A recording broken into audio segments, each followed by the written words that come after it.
नमस्कार विद्यार्थी मित्रांनो, आज आपण बघतोय तिसरा धडा शाल. या पाठाचे लेखक आहे रा.ग. जाधव. लेखकाने या पाठामध्ये शालीभोवतीच्या त्याच्या आठवणी सांगितलेल्या आहेत. शाल हे एक प्रतीक आहे आणि त्याची या पाठातून लेखकाची संवेदनशीलता दिसते, औदार्याचं लक्षण दिसतं. तसंच निर्जीव वस्तूंशी असलेले संदर्भ मानवी भावना तरळ ठेवतात. वस्तूंशी निगडीत कोणती आठवण असो प्रसंग हे त्याचे मानवी संदर्भच काय आता सर्वार्थाने सांगतात. याचा अर्थ असा असतो की समजा एखादी छोटीशी भेटवस्तू आहे, तिला फारशी किंमत नाही. सपोज एक पेन आपल्याला मिळाला आहे भेटीत आपण, पण तो पेन आपल्याला कुणी दिलाय, कशा निमित्त मिळाला, एखाद्या स्पर्धेत आपण जिंकलेला असू शकतो, एखाद्या आपल्या गुरुजनांनी आपल्याला दिलेला असू शकतो, आपल्या आईवडिलांनी दिलेला असू शकतो. म्हणजे मानवी भावना जेव्हा त्याच्याशी निगडीत होतात तेव्हा त्या वस्तूचं मोल ठरवता येत नाही. तर चला, आपण प्रस्तावना पुरे झाली, आता आपण पाठाकडे वळूया. एकदा मी पु ल देशपांडे यांच्याकडे काही एक निमित्ताने गेलो. काम झाल्यावर निघण्याच्या बेतात होतो. तेवढ्यात सुनीताबाईंनी मला थांबवले आणि विचारले, तुम्हाला शाल दिली तर चालेल काय? मी एका पायावर हो म्हटले. पु ल व सुनीताबाई यांनी मला शाल द्यावी, हा केवढा मोठा गौरव. ती शाल मी माझ्या खोलीतल्या सुटकेसमध्ये ठेवून दिली आणि वापरली मात्र कधीच नाही. आता लेखक हे कुणाकडे गेले आहेत? पु ल देशपांडे यांच्याकडे गेलेले आहेत. पु ल देशपांडे यांच्या पत्नी सुनीताबाई यांनी त्यांना काय विचारलं की तुम्हाला शाल दिली तर चालेल का? आता पु ल देशपांडे जे आहेत ते मराठीमधले एक फार नावाजलेले लेखक आहेत आणि या लेखकांच्याकडून आपल्याला शाल मिळावी याच्यापेक्षा कुठला मोठा गौरव असू शकतो? त्यासाठी गौरव त्यांनी काय दाखवली, इथं गौरवाची भावना दाखवलेली आहे आणि ती शाल त्यांना दिलेली आहे. मग त्यांनी काय सांगितलं, ही शाल मला मिळाल्यावर मी कुठे ठेवली? ही सुटकेसमध्ये ठेवली, पण ती वापरली मात्र कधीच नाही. कारण एवढ्या मोठ्या व्यक्तीकडून मिळाली, एवढ्या प्रेमाने मिळवलेली शाल, म्हणून त्यांनी काय केली, ती सुटकेसमध्ये ठेवून दिली. पुढे वाईला विश्वकोशाचा अध्यक्ष म्हणून गेलो. इथं लक्ष द्यायचं शब्दांवर. कशाचे अध्यक्ष झाले होते? लेखक विश्वकोशाचे. तिथे नदीकाठच्या पाठशाळेच्या खोलीत मी राहत असे. दक्षिणेकडील कृष्णा नदीचं नाव कुठले आलेलं आहे? कृष्णा नदीच्या चिंचोळ्या म्हणजे बारीक होत गेलेल्या प्रवाहात होत्या. थंडीच्या दिवसात एक बाई माझ्या खिडकी खालील घाटावर छोट्या तट म्हणजे नदीचा काठ मूल ठेवून मासे पकडण्याच्या उद्योगात होती. आता लेखक कसले अध्यक्ष बनले आहेत? ते विश्वकोशाचे. आता हे पाठशाळेत राहत होते. दक्षिणेकडची खिडकीतून काय दिसत होती? कृष्णा नदीचा जो प्रवाह होता तो कसा आहे? चिंचोळा म्हणजे लहान होत गेलेला प्रवाह होता. थंडीच्या दिवसात एक बाई काय करत होती? छोटं मूल टोपलीत ठेवलं आणि मासे पकडण्याच्या उद्योगात होती. म्हणजे काय करत होती? मासे पकडत होती. तिचे बाळ कडाक्याच्या थंडीत कुडकुडत होते. आता थंडी खूप असेल, त्यात नदीचा काठ, पण आई बघतही नव्हती. मला मात्र राहवले नाही. मी सुटकेसमधील पुलकित शाल काढली. आता जी शाल जी आहे ही ज्यांना कुणी दिलेली आहे? पु ल देशपांडे यांनी दिलेली आहे. आता त्यामुळे त्यांनी तिला काय म्हटलेले आहे? पुलकित शाल. पुलकित शालचा अर्थ, अजून एक अर्थ होतो की पुलकित होणे म्हणजे काय होणे? आनंदित होणे. तर अशी ही शाल जी आहे ही त्यांना काय दिलेली आहे? कुणी दिलेली आहे? पु ल देशपांडे आणि सुनीताबाईंनी दिली. म्हणून ती शाल त्यांनी काढली आणि 5-50 रुपयाच्या नोटा पण काढल्या. कारण त्यांना काय म्हटले की एवढ्या थंडीत ही बाई आपलं मूल उघडं ठेवते, त्याच्यासाठी आपण शाल दिलीये, परंतु हा हिचा उद्योग तर चालूच राहणार आहे, तर तिला पैशांची गरज आहे म्हणूनच मासे पकडते. म्हणून त्यांनी काय दिलं? 5-50 रुपयाच्या नोटा दिल्या. खिडकीतून सर्व काही दिले आणि म्हटले, त्या बाळाला आधी शालीत गुंडाळ, मग मासे मारीत बस. त्या घटनेची ऊब पुलकित शालीच्या उभेपेक्षा जास्त होती. आता शाल काय देते आपल्याला? ऊब देते. आता ही पुलकित शाल म्हणजे पु ल देशपांडे दिलेली शाल त्यांना काय देणार आहे? ऊब देणार आहे.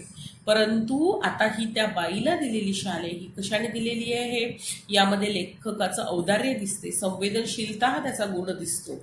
आणि अशा प्रेमाने, अशा औदार्याने दिलेली, अशा काळजीने दिलेली शाल, कारण त्यांना त्या बाळाची काळजी सुद्धा वाटत होती, त्या शालेची ऊब कशी असणार? निश्चितच जास्त होती. कविवर्य नारायण सुर्वे खूप सभा संमेलनं गाजवली.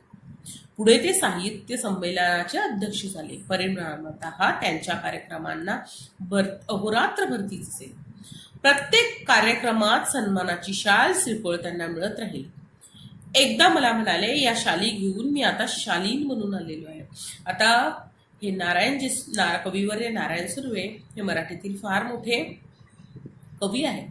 खूप संमेलनं गाणं. आता संमेलनांना गेल्यावर प्रत्येक वेळेस त्यांना काय मिळत? शाली मिळत. त्यांच्या कार्यक्रमाला भरती असणे म्हणजे गर्दीच असायची. प्रत्येक कार्यक्रमात त्यांना काय मिळायची? सन्मानाची शाल आणि श्रीफळ. मी काय सांगितलं, आपल्या मराठी म्हणजे महाराष्ट्रामध्ये सन्मान करायची पद्धत म्हणून शाल आणि श्रीफळ देतात. एकदा ते मला म्हणाले, या शाली घेऊन मी शालीन बनू लागलोय. शालीन म्हणणे म्हणजे सात्विक म्हणणे. आता या शालींचा अर्थ मी पुन्हा सांगते जरा. पुढे त्यांच्या बोलण्यात उपरोध खोज माझ्याच नव्हे, कोणाच्याही सहजपणे लक्षात येणार नव्हता. आता कवी होते बरोबर, त्यांनी या शालीन या दोन्ही तऱ्हेचा त्यांनी उपरोध त्यांच्या लक्षात येणार. शाल आणि शालीन त्याचा काय संबंध आहे?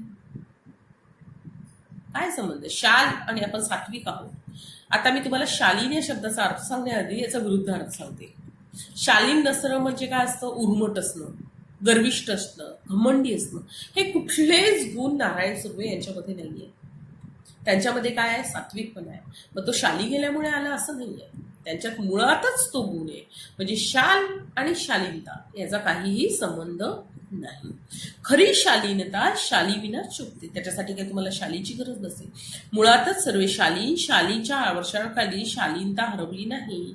याचा अर्थ असा असतो की कधी कधी माणसाला जेव्हा मोठेपण मिळतं तेव्हा त्याच्यातले काही जे गुण असतात, म्हणजे शालीनता, असा सात्विक भाव, सदाही काय म्हणतात, एक नम्रपणा, तो त्यांनी कधीच हरवला नाही. म्हणजे त्यांच्या यशाने ते कधीच उरळून गेले नाही.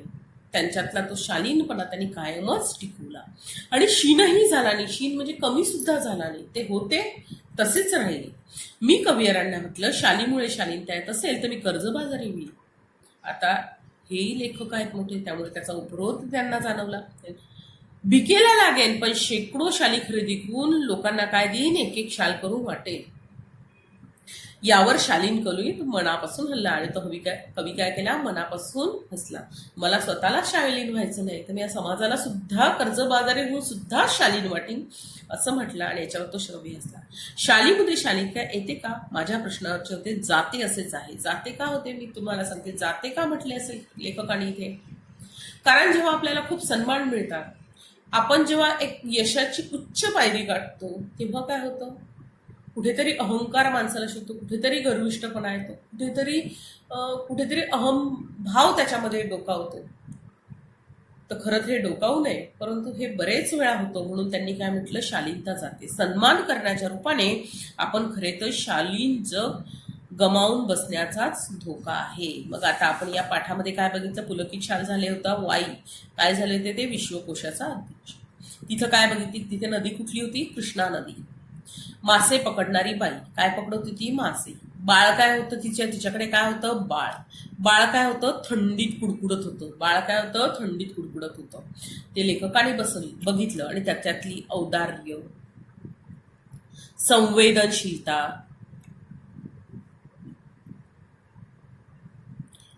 काळजी, हे सगळे गुण आपल्याला दिसतात. की त्यांनी काय केलं? स्वतः जवळ जी जपून ठेवलेली शाल आहे, जी शाल स्वतःही वापरली नाहीये, ती शाल ते कुणाला दिली आहे? बाळाला दिली. आणि त्यांनी काय सांगितलं? पुलकित शालीपेक्षा पण या शालीची कशी होती? जास्त होती. साहित्य संमेलनाचे अध्यक्ष कोण आहे? नारायण सुर्वे. त्यांना काय मिळत असे? शाल आणि श्रीफळ. त्यानंतर त्यांनी कुठला गुण सांगितला? शालीनता. शालीमुळे काय शालीनता येते? शालीनता म्हणजे काय येतं? सात्विकपणा. शालीनता म्हणजे काय असतं? सात्विकपणा, एक साधेपणा. काय असतो? एक सात्विकपणा, साधेपणा.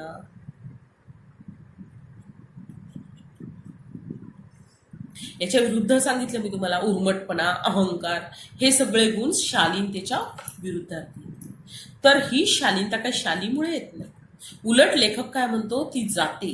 जाते म्हणजे काय होतो, जर आपल्याला यश मिळालं, जर आपले खूप सत्कार समारंभ व्हायला लागले, तर कदाचित आपल्यामधील शालीनता जाते. म्हणजे आपल्याला एक तो अहंकार येतो, कदाचित आपल्यामधली शालीनता काय होऊ शकते, कमी होऊ शकते, असं लेखकाने बघितलंय. तर मैं हिंदी में समझौते, इस पाठ में लेखक ने शाल एक प्रतीक है. किस चीज का प्रतीक है? जो हमारा क्या होता है, सत्कार होता है, जो हमें एक प्रतिष्ठा का एक प्रतीक है. तो इनको शाल किसने दी? पहली शाल उनको मिली पुल देशपांडे और सुनीताबाई ने. वो शाल का उल्लेख उन्होंने क्या किया है, पुलकित शाल. जब उन्होंने पूछा सुनीताबाई ने, आपको शाल दूं तो चलेगा, तो उनको क्या लगा, ये मेरा गौरव है, तो वो शाल को उसने पुलकित शाल ऐसे दिला. वाई में वो गए थे, विश्वकोशाचा अध्यक्ष झाले. विश्वकोश, मराठी विश्वकोश. उसके बाजू में नदी कौन सी थी, कृष्णा. वहां पे क्या देखी उन्होंने, मासे पकड़नारी बाई. बाई जवळ काय होतं, बाळ. अभी उन्होंने क्या की, उनके पास जो शाल थी, जो उन्होंने यूज नहीं की थी अपने लिए, वो शाल किसको दी, मासे पकडणाऱ्या बाईला. उसमें से कौन से गुण दिखते, औदार्य, संवेदनशीलता आणि काळजी. साहित्य संमेलनाचे अध्यक्ष कोण होते, नारायण सुर्वे. त्यांचा सत्कार कशाने होत असे, किससे होता था, शाल और श्रीफल से. शालीनता का मतलब होता है साधेपना, सात्विकपना, या फिर हम लोग उसको कह सकते हैं एकदम मॉडेस्ट या जेंटल पर्सन, सॉफ्ट पर्सन या जेंटल पर्सन. तो हम आगे का लेसन देखते हैं. अभी मी 2004 साली मराठी साहित्य संमेलनाचा बिनविरोध अध्यक्ष झालो. तत्कालीन 1-2 वर्षात माझ्यावर शालींचा वर्षाव झाला. एवढ्या शाली जमत गेल्या की माझ्या 8x6च्या खोलीत त्यांना ठेवणे शक्य नव्हते. मी सगळ्या शालींचे गाठोडे बांधले व ते निकटवर्तीय मित्रांकडे दिले. त्याला ते शाली वापरण्याचे सर्वाधिकार दिले. बिचारा अतिप्रामाणिक, त्याच्या खोलीत त्याने ते सांभाळले. हळूहळू सगळ्या शाली वाटून टाकल्या गरीब श्रमिकांना. आता काय झालं, लेखक 2004 साली काय झालेला आहे, साहित्य संमेलनाचा अध्यक्ष झालेला आहे. आता जेव्हा कोणी व्यक्ती एखाद्या मोठ्या पदावर जाते, जसं साहित्य संमेलन आहे, तर त्याच्यावर काय झालं आहे, वर्षाव झाला शालींचा. म्हणजे त्याला खूप शाली काय झाल्या आहेत, मिळालेल्या आहेत. कशासाठी, त्याच्या सन्मानासाठी.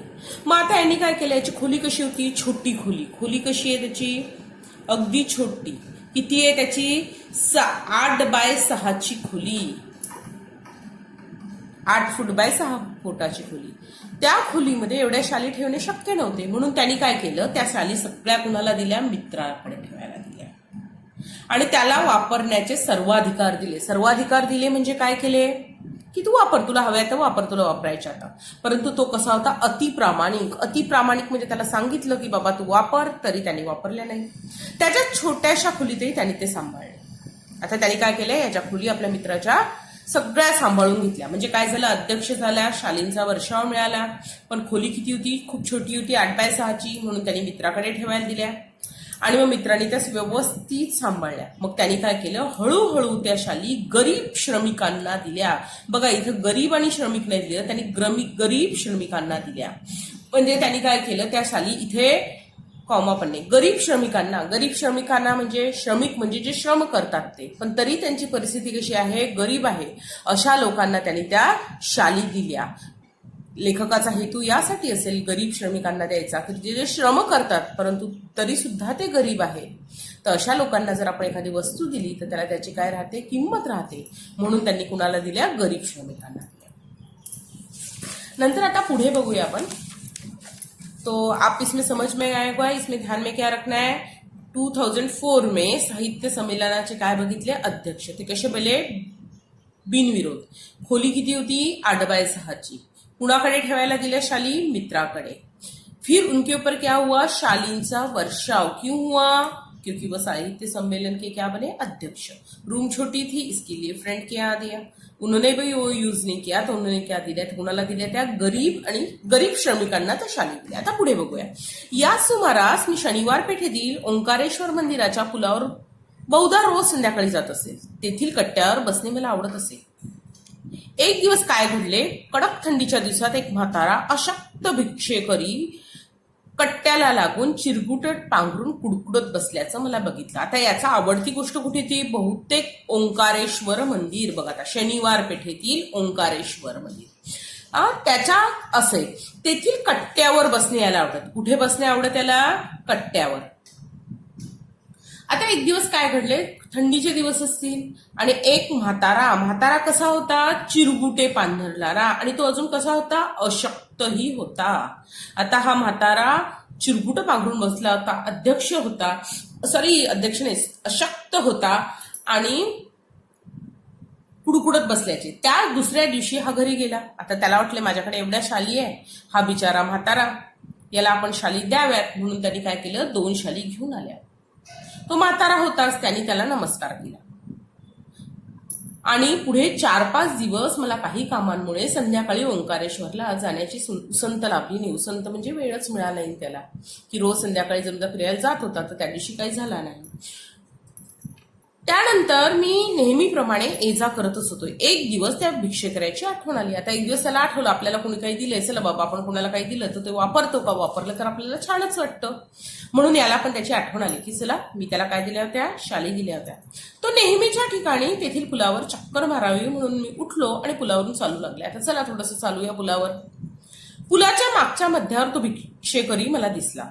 मी लगबिगलीने त्याच्याकडे गेलो, पाहतो तो चिरगुट्या अंगाखाली, तीच अंगावर, तेच कुडकुणे, तेच दिनवाने जिनी। आता बघा, त्याला शाली दिल्या, लेखकाची अपेक्षा काय असणार आहे, की त्या शाली पांघरून तो व्यवस्थित बसला असेल, त्याला थंडी वाजत नसेल, परंतु त्याने काय बघितलं, ती चिरगुट म्हणजे फाटके कपडे, चिंध्या त्याच्या अंगाखाली होत्या, अंगावरही तेच होत्या, तेच थंडीने कुडकुडत होतं, तोच दिनवानेपणा होता त्याच्यावर। मी म्हटले, बाबा तुम्ही मला ओळखले? त्याने नकारार्थी मान भरवली। कदाचित त्याच्याकडे नेहमी आता भिक्षेकरी आहे, दिवसभर तिथे पुलावर राबता असेल लोकांचा येण्या जाण्याचा, त्यांनी नकारार्थी। मी म्हटले, बाबा 5-6 दिवसापूर्वी मी तुम्हाला 2 शाली दिल्या होत्या, आठवते? म्हातारा खुल्ला, पुन्हा हात जोडून म्हणाला, हे भल्या माणसा, तू लई मोठा, मॅसनी शाली दिल्या। म्या भिकाऱ्याला शाली कशा शोभतील, त्या शालीपेक्षा पोटाची आग लई वाईट। मी त्या शाली इकल्या व 2-3 दिवस पोटभर जेवून घेतलं। आमचं हे असलं बिकट जीवन, तुझं लई उपकार आहेत बाबा। आता बघा, भिक्षेकराने हात जोडले। हात त्याच्यासाठी जोडले की बघा आपण आभार प्रदर्शनाला काय जोडतो, हात जोडतो, तसे हात त्यांनी जोडले आणि त्यांनी म्हटले, हे भल्या माणसा, तू लई मोठा, तू कसा आहेस, मोठा आहे। मॅसनी शाली दिल्या, मला काय दिल्या तू, शाली दिल्या। म्या भिकाऱ्याला शाली कशा शोभतील, आता मी कोण आहे, भिकारी आहे, भिकाऱ्याला शाली शोभतील का? जर एखादा भिकारी शाली घालून बसला किंवा एखादे चांगले कपडे घालून बसला तर आपण त्याला भिकारी म्हणू का? नाही ना। मग त्या शोभेपेक्षा पोटाची आग लई वाटते, की शोभा आहे, शाल म्हणजे एक शोभा आहे, परंतु त्याच्यापेक्षा माझ्या पोटाची आग कशी आहे, लई वाईट असते। मी त्या शाली विकल्या, त्याने काय केलं, त्या शाली विकून टाकल्या आणि 2-3 दिवस पोटभर जेवून घेतलं। बाबा आमचं हे बिकट जीवन, असं हे माझं बिकट जीवन आहे, तुझे लई उपकार आहेत। आता याच्यामध्ये आपल्याला बघा, त्या शोभेपेक्षा पोटाची आग लई वाईट, याचा अर्थ असा आहे की बघा, शालीनी माणसाला शोभा येते परंतु पोट नाही भरत ना। पोट भरण्यासाठी कसली गरज असते, अन्नाची गरज असते। आता यांनी काय सांगितलं, मी त्या शाली विकल्या आणि 2-3 दिवस काय केलं, पोटभर जेवून घेतलं। तेवढ्याने त्याचं भागणार नाही हे नक्कीच आहे, त्याच्यानंतरही त्याला भूक लागणार आहे, परंतु त्यांनी काय सांगितलं, अशा शोभेच्या शाली घालून जर बसला तर त्याला कोण भिक्षा देणार, कुणीही भिक्षा देणार नाही।